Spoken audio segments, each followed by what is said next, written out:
The evil dawn has risen, which could only mean one thing. The infamous criminal organization Team Akatsuki has arrived. And it seems like Sasuke has joined their forces after defeating Itachi, and so it's up to you to take care of business and save him and the world, Naruto. But first, he'll have to get through the Akatsuki's main fighting force, the Zetsu Grunts. Now, these little freaks here use a variety of generic Pokemon like Golbat, Trevenant, and Victreebel, as well as the Shinobi region exclusive Pokemon, Puffon.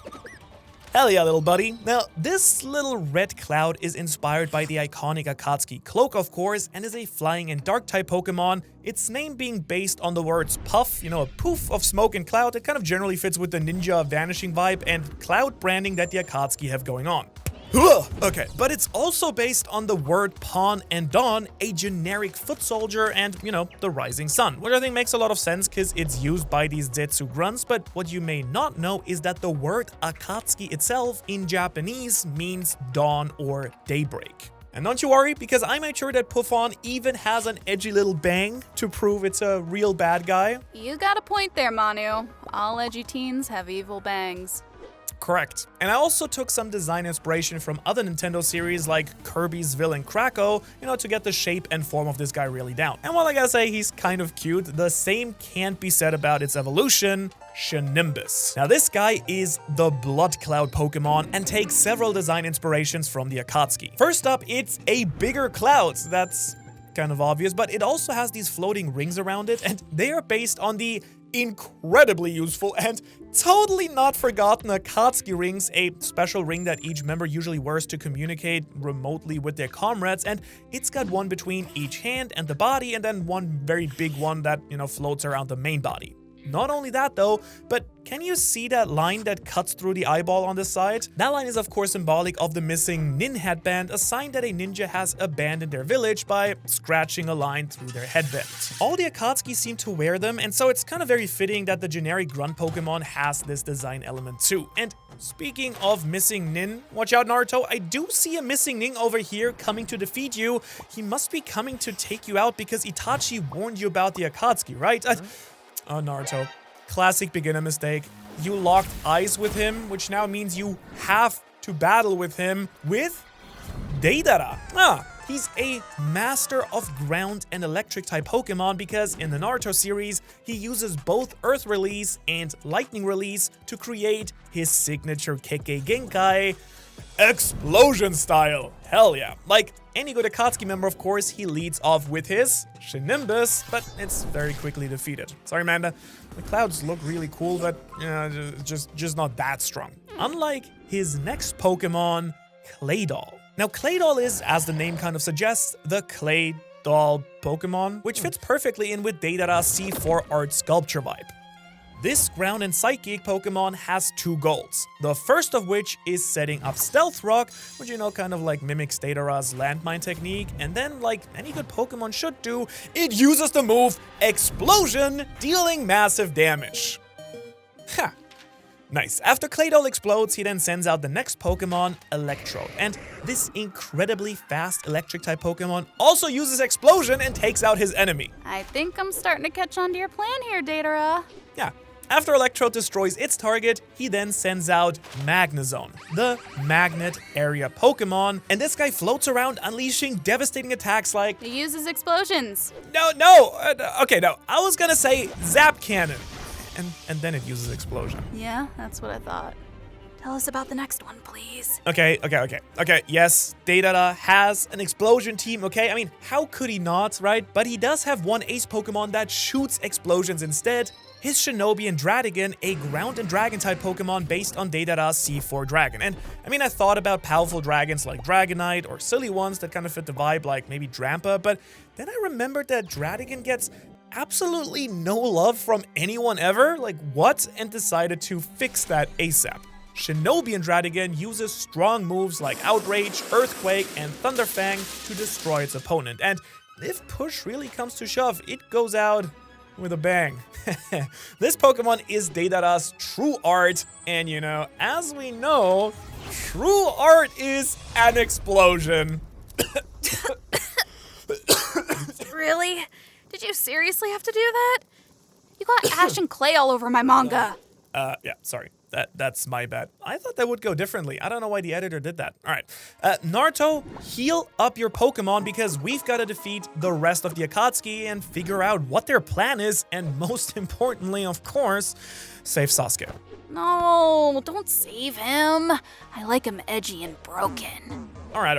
Okay, Naruto makes his way out of the Hidden Leaf and starts chasing after Sasuke east towards the Hidden Mist Village. But on his way to catch up with his boyfriend, with his rival, that's the one, he runs into a fierce-looking enemy.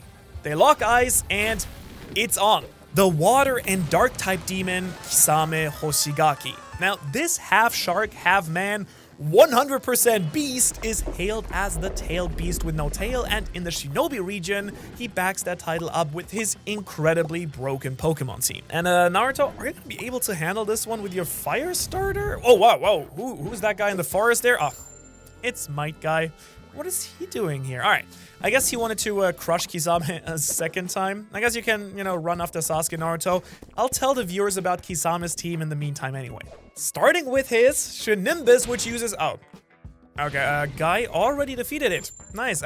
Next up is his Dreadnought, a water and rock Pokemon. And listen, I really wanted to make his team just straight up just shark Pokemon, but there somehow are not that many shark Pokemon.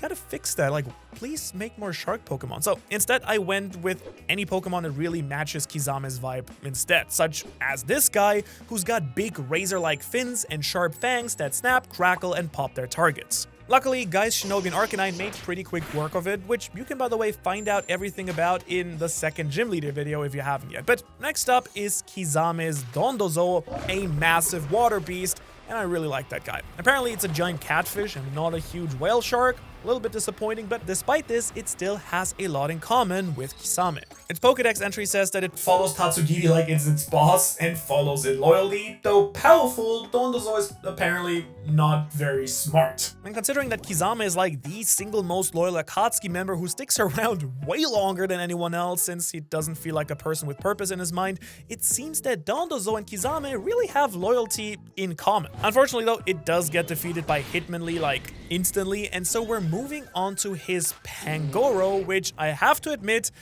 I'm a little bit confused about. Like, I guess this dark and fighting type Pokemon matches the cutthroat and fight first, ask questions later, mentality that Kisame is going on, but I don't really see why else it would be on his team. Don't worry, Manu. Me and Pangoro used to have a little thing back in the day. Let me break it down for you. You see, he works for this team because both Pangoro and Kisame are sadistic freaks who love to fight. Seriously, just take a look at some of the Pokedex entries. Interesting. It boasts superb physical strength. Those who wish to become Pangoro's trainer have no choice but to converse with their fists. This Pokemon is quick to anger and it has no problem using its prodigious strength to get its way. I guess when you look at it that way, despite it not being a shark, Pangoro makes a lot of sense for Kisame's team, but obviously not as much sense as the epic water and fighting type Shinobian Sharpedo here. Yes, okay, I had to do it. Come on. I had to create a version of the only shark Pokemon and base it on Kisame's full shark transformation. It was just too easy, let's be real. Kisame has been known to transform and fight alongside his Sharpedo, slashing, biting, and devouring his opponents. And apparently this form of Sharpedo bites the soul and spirit of its target, and it's said that if one of them bites an actual person, they'll have phantom pain in the mark for many years after. As cool as that sounds, unfortunately for it, Might Guy himself defeated both the Sharpedo and Kisame, punching it and then sending them packing. He's truly a nightmare, by the way, and Kisame was just kind of this morning workout at this point. Now, we have seen a bunch so far, but we still really haven't figured out exactly what the Akatsuki are really after here. But according to Guy, it has something to do with a Pokemon called the Thousand-Handed One and the Storm Warrior. Kind of wonder if that has anything to do with the legendary Pokemon of the region. But back to Naruto, I guess. Hopefully he's found a hint towards Sasuke, or maybe even better, the legendaries.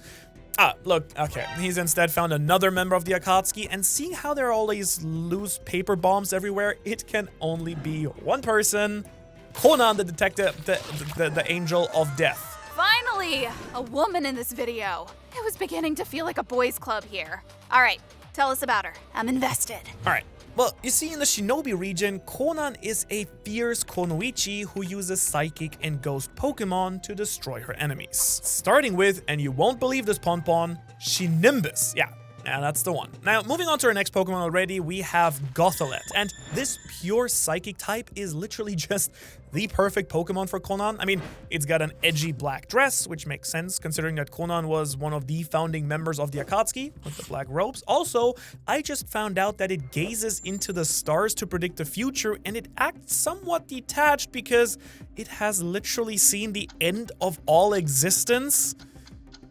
What now? Gonna ignore that, but I kind of felt this was fitting for her because Konan is also a very sad and muted character whose broken and somber vibes somewhat match the Gothitel's persona. But also, Konan is a sensory type ninja, so this entire foresight ability from Gothitelle makes a lot of sense too. And it just keeps going with Konan's next Pokemon, Hatterene. Now, this psychic and fairy Pokemon can read the emotions of creatures from over 30 miles away, and the minute it senses some hostility, it goes on the attack. So it kind of continues the sensory connection, but also adds Konan's ruthless power to the equation. And after it comes Fluttermane, a nightmarish ghost and fairy type Pokemon which floats around, or I guess it flutters around, which kind of fits with Konan's angel title. Also, just look at those eyes. And okay, now look at Konan's eyes. Okay, put them side by side now, like please, editor. Okay, see, boom. They have the same RBF, and I'm cool with that. Now, Naruto managed to defeat all of these monsters, but the strongest one is finally hitting the field. Konan's angel wings spread, and she sends out her ace partner, the ghost and psychic type Shinobian Gardevoir. Watch out, Vaporeon. Somebody is coming for your title. Oh god, please don't look that one up, people. Alright. Clearly the inspiration here is Konan's Paper Wings, and it kind of truly embodies her tragic backstory, and as a Pokemon, it is sometimes hailed as the Shikigami, and if you forgot your deep Naruto lore, it's only been 10 years, people. Konan's signature move is the Shikigami dance, where she converts all of her chakra and clothing into paper. Now, the word Shikigami is actually a Japanese word that refers to supernatural creatures summoned to serve their master, and so it's only fitting that Konan's final Pokemon is her strongest servant, a true Shikigami. All right, tell us what you know, Konan, and look deeply into my eyes when you do. Thanks for the assist, Ponpon. According to Konan, what she's saying, the Akatsuki are planning to use the Rinnegan to control the legendary Pokemon? It's kind of scary, and I guess Naruto has to find them before Pain does to save the day? Don't worry, I figured out where he's going. Naruto needs to make his way back to the Hidden Leaf stat. Konan, I'll text you later. Oh, Naruto, go save your village, man, and call all the gym leaders while you're at it. And considering that I've read the manga, something kind of tells me that there is something much bigger, like a bigger plan unfolding behind the scenes here, and Pain may not be the big bad guy after all. Floating overhead above the Hidden Leaf is the man of the hour, Nagato Pain. Quickly, look him in his freaky purple eyes, Naruto. Only then does he have to fight you. It's obligatory. Alright, well, your greatest challenge now awaits you, and even greater things on the horizon, because the true villains, the strongest legends, and your final fight with Sasuke Uchiha are yet to come. For now though, if you do feel like you need some help, possibly from the fiercest gym leaders around, Kakashi, Killer Bee, and even Might Guy, you should check out what their Pokemon teams would look like in this video right here, where I break down the 4 strongest gym leaders in the Shinobi region. Thanks so much for watching, I hope you enjoyed this one, and I'll be seeing you in the next one. Okay. Ponpon's already asleep.